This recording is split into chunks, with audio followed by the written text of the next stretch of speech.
Je vais vous demander de vous installer rapidement. Le but étant de rester dans les temps, parce que vous avez vu, c'est une grosse journée. Et il y en a pas mal qui doivent partir avec le train, donc on est obligé d'accélérer. Donc je vous invite aussi à bien sûr aller visiter les stands pendant les pauses. Si vous allez sur le stand du réseau Amylose, vous avez plein de petites surprises en rapport avec la campagne qui se prépare donc pour l'année prochaine, la campagne Caméléon et Repof. Vous voyez donc on a travaillé avec Epof et Epon qui sont là au fond si vous voulez les prendre en photo. Donc on a inventé Repof, j'essaye de meubler, mais asseyez-vous pour nos modérateurs. Et donc Repof, c'est le R de signe rhumato, et vous voyez qu'il y a un petit apostrophe, et le petit apostrophe, c'est le sonotone de la surdité, parce qu'on m'a dit rhumato, mais pourquoi il y a la surdité ? C'est le sonotone. Voilà, d'où Repof.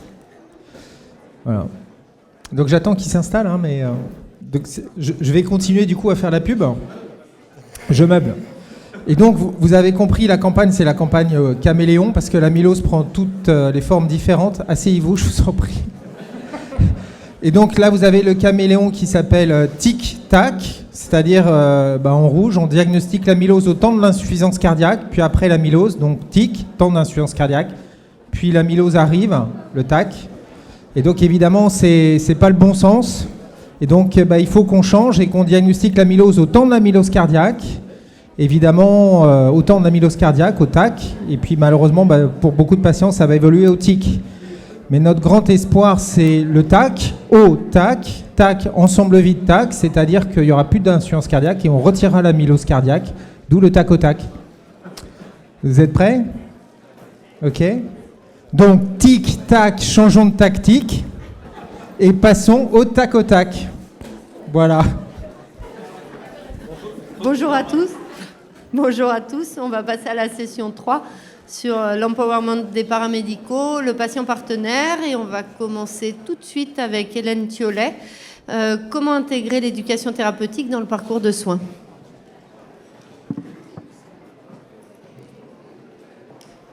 Merci. Donc je vais vous parler de l'éducation thérapeutique du patient avec un focus sur le programme Origami de l'Association française contre l'amylose. Ce qu'on a constaté au sein de l'association depuis 30 ans, c'est que les parcours de soins des patients avec une amylose, ils sont complexes, pluridisciplinaires et il faut intervenir de nombreux acteurs. Et on voit que les patients atteints d'amylose et malheureusement souvent leurs aidants sont eux-mêmes en fait les coordonnateurs de leur parcours de soins. Et l'éducation thérapeutique du patient, ça permet justement de répondre à ça en aidant le patient à devenir acteur de son parcours de soins. Et donc c'est depuis très longtemps, l'Association française contre l'amylose prête une attention très importante à l'éducation thérapeutique du patient. Et on est vraiment convaincus que c'est quelque chose qui est très important et qui est vraiment à mettre en place le plus possible au niveau du parcours de soins des patients avec une amylose. Il y a plusieurs programmes qui existent. Pour ceux qui étaient là hier, vous avez eu des exemples concrets, donc avec le programme EDAMIL à Bicêtre et Amylopep à Mont-d'Or. Et au niveau de l'association, il y a le programme Origami qui a été construit il y a plusieurs années. Donc je mets une petite photo. Voilà, donc ceux qui étaient là hier, vous avez eu d'autres photos et des exemples concrets.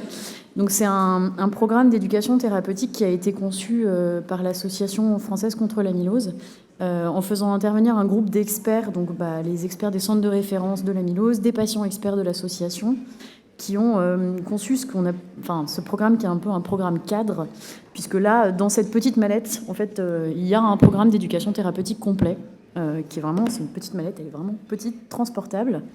L'intérêt, c'est qu'elle est utilisable pour toutes les formes d'amylose. Donc, on peut l'utiliser avec des patients dans un même groupe avec plusieurs formes d'amylose, mais on peut aussi choisir de l'utiliser pour juste un groupe avec des patients avec une amylose à elle, ou voilà, c'est très adaptable et c'est vraiment à l'équipe hospitalière qui l'utilise de décider la façon dont elle veut l'utiliser. Ce qui est intéressant aussi, c'est que c'est un programme d'éducation thérapeutique qui est dédié aux amyloses, mais qui peut être utilisé dans un autre programme d'éducation thérapeutique. Ce qu'on voit assez souvent, c'est par exemple un programme d'éducation thérapeutique sur l'insuffisance cardiaque. On peut utiliser un ou les 3 ateliers d'Origami au sein de ce programme sur l'insuffisance cardiaque. À noter aussi qu'en plus de la mallette, il y a des e-learning qui sont disponibles sur le site internet de l'association et qui permettent au patient, une fois qu'il est rentré chez lui, de refaire voilà, il y a des petites vidéos avec des quiz en ligne qui sont liés avec le programme. Donc, pour ceux qui étaient là hier, vous avez déjà eu un petit peu la description de cette mallette. Donc, il y a 3 ateliers.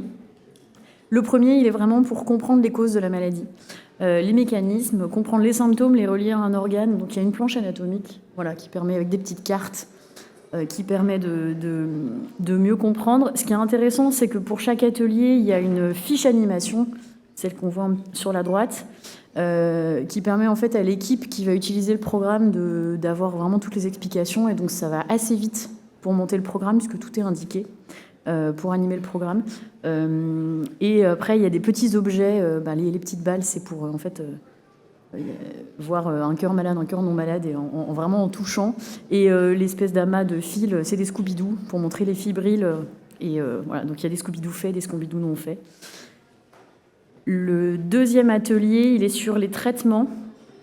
Donc pour interpréter les ordonnances et gérer les traitements en autonomie, pour relier en fait quel traitement par rapport à quels organes, puisqu'on sait que, en tout cas parmi les adhérents de l'association, on a des patients qui prennent 10 médicaments par jour. Ils n'arrivent pas forcément à se repérer dans cette ordonnance, de savoir qu'est-ce qui va traiter l'amylose, qu'est-ce qui va traiter quoi. Donc on peut leur demander de venir avec leur propre ordonnance pour ensuite essayer de comprendre un petit peu et de se repérer grâce à la planche et les cartes qui sont proposées. Et le troisième atelier, c'est un jeu avec un plateau de jeu, un dé, des cartes, qui permet aux patients de s'organiser dans le suivi de ses examens et de ses consultations pour repérer les personnes ressources, les examens à faire et surtout les signaux d'alerte. Voilà, donc il y a un jeu qui est donc expliqué dans la fiche animation. Et donc concrètement, aujourd'hui, donc il y a 14 mallettes qui se baladent un petit peu dans les centres en France. Vous avez eu les exemples concrets hier des programmes qui ont été montés à Nantes, à Poitiers, il y en a aussi à Bordeaux. Et on a, grâce au soutien de la filière cardiogène, voilà, très heureux, on va pouvoir en refaire, donc, parce que là on n'en a plus. Et donc début 2026, on a 20 nouvelles mallettes qui vont arriver au niveau de l'association. Donc on vous invite à nous contacter. Voilà, l'adresse est là, ou sinon de venir me voir sur le stand de l'association, je prends les coordonnées. Si vous voulez monter un programme dédié à l'amylose dans un centre, ou si vous avez déjà un programme d'éducation thérapeutique et que vous voulez intégrer un ou plusieurs ateliers sur l'amylose, ce qui est intéressant, c'est que c'est un programme qu'on peut vraiment adapter. Donc vous pouvez utiliser un seul atelier, vous pouvez construire autour de ce qui est proposé dans Origami, mais c'est vraiment... En tout cas, les retours qu'on a des équipes qui l'utilisent, c'est que chacun s'est approprié le programme d'une façon assez personnelle. C'est lié aussi aux contraintes. Dans chaque service, chacun fait en fonction de ses contraintes. Et à noter aussi qu'on a plusieurs patients partenaires qui ont été formés à l'ETP. Donc, on fait la formation 40 heures un peu partout en France. On en a qui interviennent déjà dans des programmes d'éducation thérapeutique, mais pas tous. Donc on a des patients partenaires formés qui sont orphelins de programmes d'ETP. Donc n'hésitez pas, si vous montez un programme, à nous le dire pour qu'on voit si je peux trouver un bénévole de l'association qui pourrait intervenir localement. Et puis on a vu hier que, par exemple, à Poitiers, ils commencent à monter des ateliers en distanciel. Donc là, on pourrait même avoir des patients qui ne sont pas forcément dans la même région, mais qui pourraient intervenir à distance. Donc vraiment, n'hésitez pas à bien noter cette adresse et nous dire si on peut vraiment... c'est important, l'intervention du patient partenaire dans le programme d'éducation thérapeutique. Les quelques patients qu'on a qui le font déjà ont vraiment des retours très positifs. Donc n'hésitez pas à nous contacter et à venir me voir sur le stand de l'AFCA. Merci.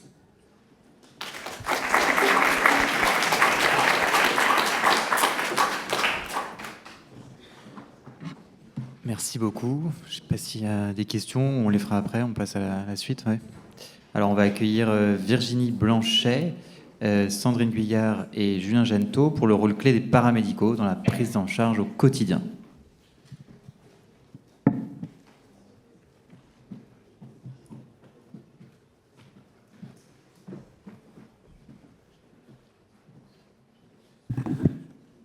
Chers amis, bonjour.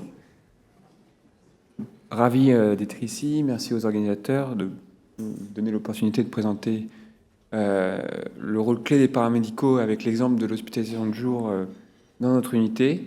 suis très, très fier de venir avec des représentants de l'équipe de la clinique Saint-Joseph. Alors pourquoi on a développé une HDJ et pourquoi une prise en charge multidisciplinaire? Déjà, il y a un premier point, un point cardio, c'est que on met en place un traitement coûteux chez des patients âgés et on a envie d'évaluer notre traitement. Et on a besoin pour ça d'évaluer la progression. Et cette évaluation de la progression, comme vous le savez, elle est multiparamétrique et difficile sur une simple consultation, avec nécessité de biologie, et puis nécessité aussi d'une évaluation fonctionnelle. Et moi, je crois beaucoup au test de marge de 6 minutes, qui permet vraiment, pas pour sa valeur absolue, mais pour sa valeur d'évolutivité, de vraiment statuer avec le patient sur son amélioration clinique ou pas. Deuxièmement, comme vous le savez, il y a une atteinte multi-organe dans la mésotransthérétine qui, comme le montre ce papier de Mondor, génère de la fragilité. Et on a vite été confronté avec la stabilisation des patients d'un point de vue cardiaque après les années 2018 à des patients qui avaient de nombreuses plaintes fonctionnelles avec nécessité d'intervenir sur d'autres organes que le cœur.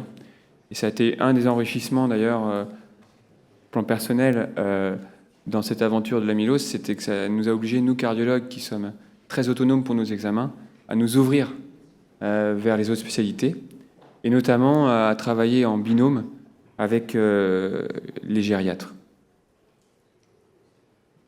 Alors cette atteinte multi-organes, elle génère une altération de la qualité de vie. Je suis toujours très marqué par les questionnaires que les patients nous rendent en termes d'évaluation de la qualité de vie, avec des auto-évaluations qui sont souvent en dessous de la moyenne et qui sont généralement pas liées au cœur. Et on le sait, ça a un impact pronostic. Mais bien sûr, aussi, on cherche aussi à améliorer la qualité de vie. Et c'est pour ça qu'on a besoin des paramédicaux, des médicaux, de toutes spécialités pour travailler ensemble. Donc on a développé l'HDJ amylose. Et donc je vous présente Sandrine Guyard, qui est notre secrétaire de programmation, qui a un rôle central. C'est elle qui fait que tout le monde communique et tout le monde travaille ensemble.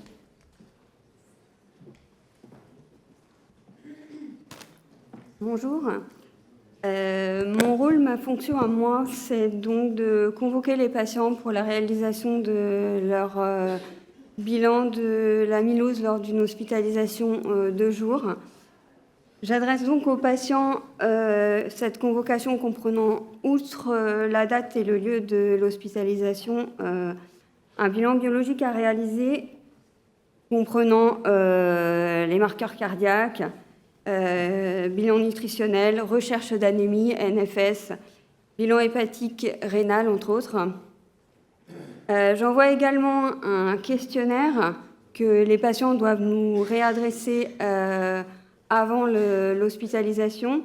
Donc, ce questionnaire comprend plusieurs questions relatives à des atteintes cardiaques, neurologiques, rhumatologiques, gastro-entérologiques ou ORL ou gériatriques également. En fonction des réponses à ces questions, des intervenants peuvent être amenés à être contactés pour donner leur avis, donc notamment les neurologues, rhumatologues, gastro-entérologues, ORL et gériatres. Généralement, pour les patients âgés de plus de 85 ans ou en cas de questionnaire positif, on envoie systématiquement une demande d'avis au gériatre pour qu'elle puisse pratiquer un bilan. Et sinon, d'autres intervenants sont systématiquement prévenus de l'hospitalisation, à savoir le kinésithérapeute pour le bilan de tests et d'évaluation à la marche, et la diététicienne pour l'évaluation nutritionnelle et la consommation en sel.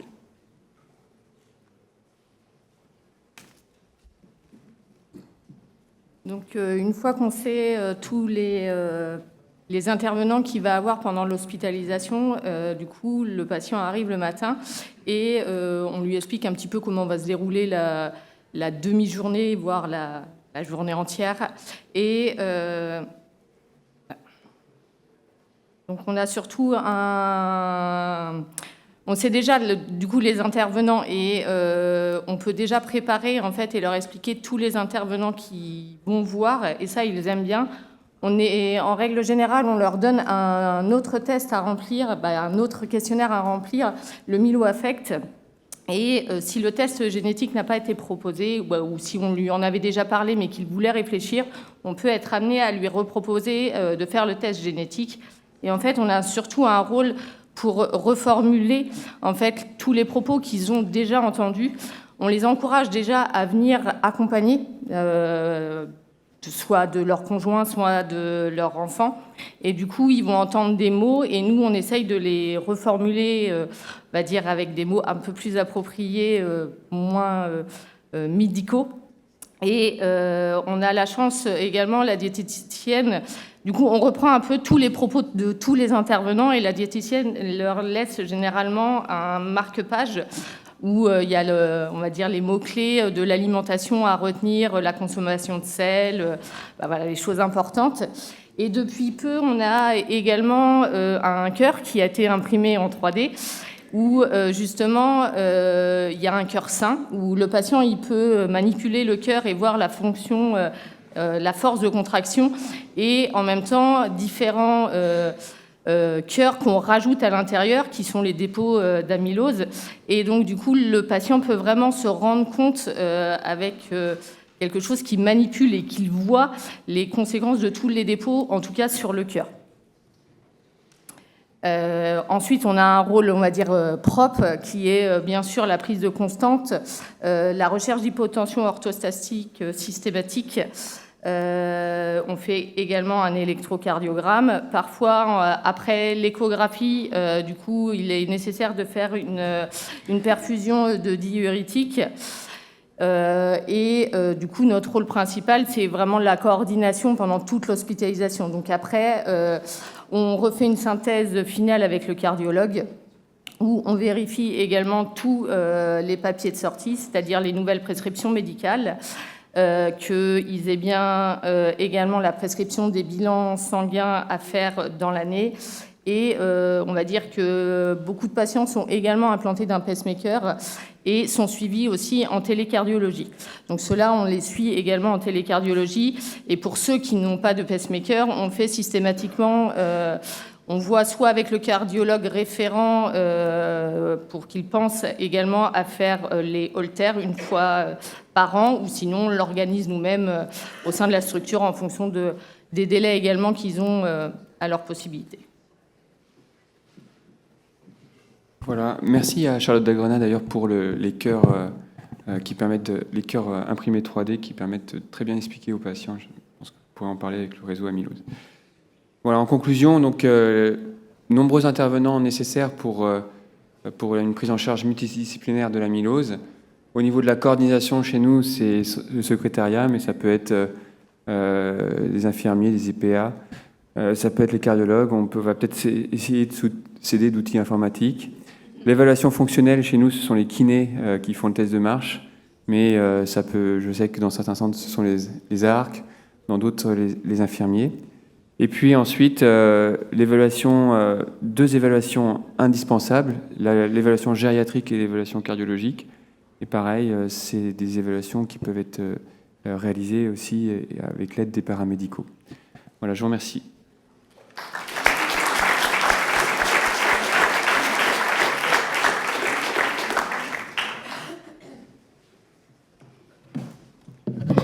Il y a des questions dans la salle? Il devrait y avoir un micro. Sinon, parle fort, Thibaut.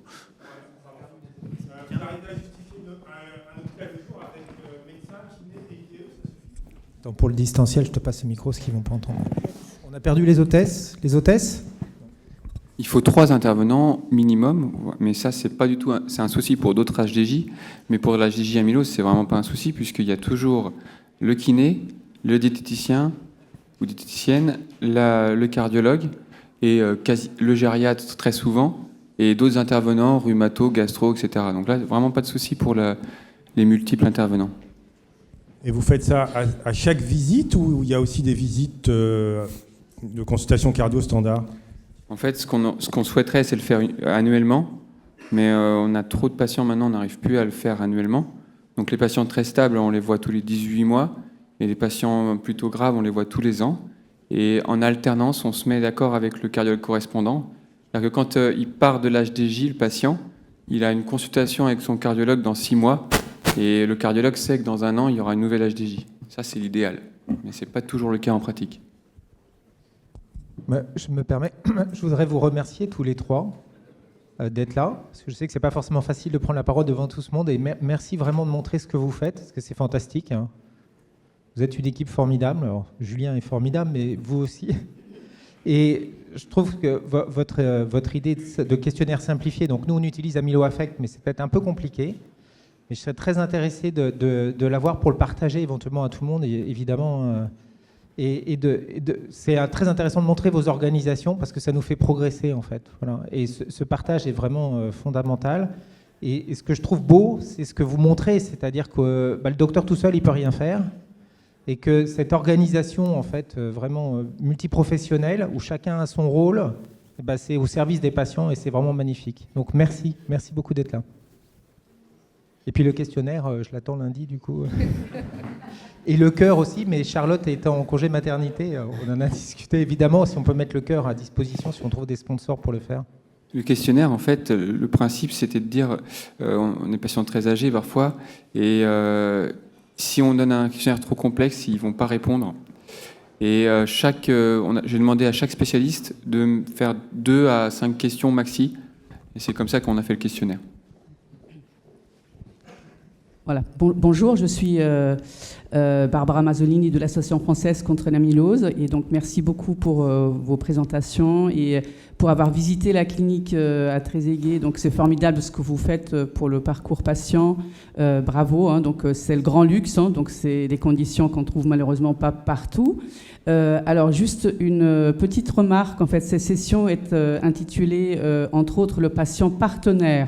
Donc, je m'étonne un petit peu de l'avoir perdu de vue au fil des présentations et de ne pas peut-être avoir intégré des patients sur cette session. Je sais que c'est un congrès de cardiologues et déjà, vous n'avez pas l'habitude de voir des patients qui participent à vos congrès. Mais en tout cas, sachez que c'est une ressource qui existe. Et comme Hélène l'a dit, je pense, au premier topo, donc en fait, nous avons des patients formés et en ETP 40 heures, en fait, qui peuvent intervenir dans des programmes origami, notamment donc, concernant spécifiquement l'insuffisance cardiaque et les amyloses cardiaques. Et voilà, donc c'est un réel atout, c'est complémentaire, c'est pas pour concurrencer ce que vous faites, c'est sur le vécu patient, c'est un autre angle de vue. Et croyez-moi, des patients autonomes et formés, c'est aussi un atout pour vous faciliter la tâche. C'est plus facile pour faire fonctionner un HTJ et la prise en charge des patients. Voilà, oui, merci. Merci beaucoup. On a beaucoup de patients qui bénéficient du formidable travail de votre association. Oui, pour les patients partenaires, clairement, on a besoin de savoir où ils sont, parce qu'il y a des centres qui ont envie de travailler avec les patients partenaires. Le problème, c'est qu'il n'y a pas forcément la jonction, quoi. Et on peut partager la liste et l'envoyer à tous les centres pour qu'ils puissent se contacter, parce qu'on ne se connaît pas forcément tous, et je pense que tout le monde serait très heureux d'avoir des patients partenaires. Je me permets juste de rajouter que dans un programme de qualité en éducation thérapeutique du patient, il doit être co-construit avec les patients. Et des patients formés ou non, mais ça fait partie des critères qualité d'un programme de TP. Je me permets d'intervenir. Donc, Julie Pompougnac, je suis coordinatrice du programme ETP Amylopep au Centre de référence des amyloses cardiaques à Créteil. Voilà, au sujet des patients partenaires, je veux dire qu'au fil des années, on s'y perd un petit peu aussi.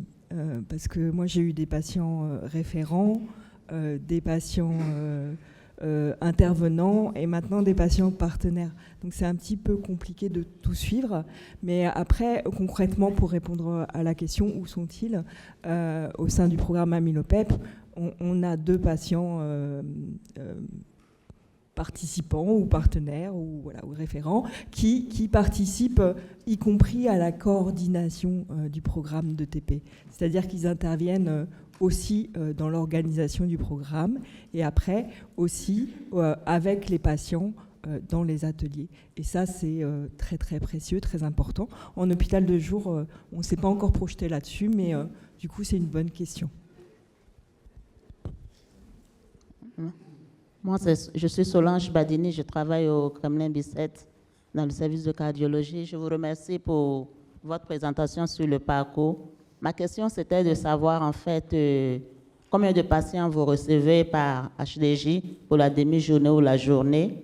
Et la deuxième question, c'était concernant le test génétique, parce que j'ai vu que le cardiologue, il intervient un peu à la fin du parcours. Est-ce qu'il rencontre obligatoirement le patient pour lui expliquer le test génétique ou l'explication de l'infirmière seule est suffisante pour ça? Merci. Alors, d'abord, pour... Micro, faut que tu parles. Ah oui, le nombre... Alors, généralement, on organise le lundi. En règle générale, il y a 3 à 4 HDJ le matin. Et le jeudi, nous avons également 3 à 4 HDJ. On est obligé d'en rajouter un petit peu à l'heure actuelle le vendredi parce que, justement, il y a une demande un peu plus. Et concernant le test génétique, en fait, généralement, avant l'HDJ, il y a une consultation, comme le docteur Janto en a parlé à la première session, où il y a l'intro de TAFA.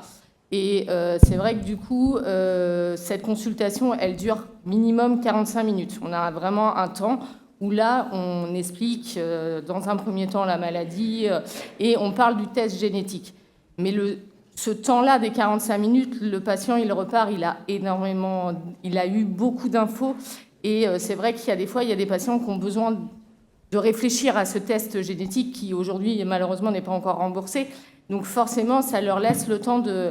Donc, on propose aux patients de les revoir soit individuellement à distance, juste avec une infirmière, ils viennent pour le test et on leur réexplique et ils viennent pour le test. Ou soit, sinon, on profite de l'hospitalisation en HDJ pour faire le test. Mais effectivement, il y a quand même, l'introduction est faite quand même par le cardiologue où il y explique le pourquoi du test génétique. Dernière question, alors, ouais. Voilà, bravo pour la présentation, parce que là, vous êtes en train de rappeler que l'HDJ est devenu un outil mais phénoménal pour la prise en charge des patients. Je voulais faire écho à quelque chose que vous avez dit en disant que l'infirmière participe à la synthèse. Et ça, je trouve que c'est quelque chose de très fort parce que ce n'est pas fait systématiquement. Nous, on est en train d'expérimenter, du coup, avant la phase restitution aux malades, il y a une phase de brainstorming avec l'ensemble de l'équipe, les infirmières, les secrétaires, les médecins, tout le monde est là, tout le monde réfléchit à ce qu'il faut et on s'aperçoit que c'est phénoménal parce que tout le monde apprend, tout le monde s'améliore et tout le monde est capable de se projeter dans la prise en charge individuelle du malade. Donc bravo. Juste une dernière petite question à propos de l'éducation thérapeutique. Comment vous l'intégrez dans vos HDJ? Est-ce que vous en faites systématiquement à l'annonce diagnostique? Est-ce que vous en refaites dans le suivi? Est-ce que c'est au cas par cas ou est-ce que vous avez une stratégie définie? Alors, pour le moment, c'est encore au cas par cas. C'est quelque chose qu'on aimerait développer réellement. Après, on s'organise un peu, savoir comment on va pouvoir développer mieux. Mais en même temps, la difficulté, c'est qu'aujourd'hui, il y a aussi plus de patients. Donc, c'est une réflexion à avoir sur augmenter le nombre d'HDJ et en même temps ne pas perdre la qualité qu'on le fait à l'heure actuelle. Mais oui, l'éducation, on l'a fait un peu au fur et à mesure et en fonction des questions des patients, en fonction de la question des patients et de leur famille surtout. Merci à tous. S'il y a plus de questions, on va faire la synthèse.